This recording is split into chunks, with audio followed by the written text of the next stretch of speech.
करंजाळे माडार एका पांयार शिरकून होमकळत उरिल्ल्या एका मनशाचो अग्निशामक दळाच्या जवानांनी जीव वाटायलो। माड पाडपाक चडिल्ल्या वेळार त्या मनशाक घुंवळ आयली। गर्मेन ताचो तोल वचून तो माडार एका पांयार अडकून उरलो। अग्निशामक दळाच्या जवानांनी म्हायती मेळटाच घडणूक थळार धाव घेवन त्या मनशाक सुखरूप माडावेल्यान सकयल काडलो। RDX गोवा खातीर करंजाळेच्यान गौतम शिरोडकार। आमकां सारके 12 मिनटाचेर कॉल आयले एक मनीस माडार शिरकला म्हणून ह्याच जाग्यार वचून हांगा पाव जाल्यार तो मनीस एक पांयान लांबतालो।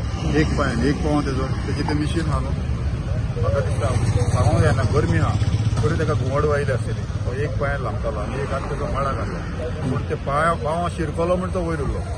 आमी कितेंच टायम काडला आसतना ताका 1-1.5 मिनटान काडला रोखडोच वयर वचून। TTL उजार केली, वयर काडली आनी वयर वचून ताका आमी सारको सांबाळून काडला आनी कॉन्शियस आहा तो, बरो आहा। इंजरीज कितें आहा ताका? इंजरीज तेजो पांव कितें जाला, पांव सारको खंयच्या पण आख्खो वेट एकाच पांयार आसलो न्हू, एक पांयार लांबतालो तो। एक पांयार लांबतालो म्हणटकच आमी इमिजिएटली ताका रोखडोच काडला, टायम आनी वेस्ट करूंक ना आनी आतां तो बरो आहा। ताका तुमी शिफ्ट केलो, एम्बुलन्स येयली, एम्बुलन्सान शिफ्ट केला। मातशें रावचें पडलें आमकां एम्बुलन्स पावंक ना, आमीच पावोवपाक सोदताले ताका, पूण ते म्हणाले एम्बुलन्स ऑन द वे आहा, ताका लागून मातशें रावलें। पूण कॉन्शियस आहा, सारको कॉन्शियस उलयला, आपणाची डिटेल ताणें आपणें दिला म्हाका। नांव कितें तेजें? ताचें नांव हुकूम बहादूर। खंयसरलो तो? तो रावता वेऱ्या। हांगा एकटोच चडलेलो तो, बेश्टोच चडलेलो? ना, नाल काडूंक पडलो। नाल काडपाक पडलो। म्हाका बरी मेक लागपडे आज कॉन्शियस जालो आसतलो, डिहायड्रेट जालो।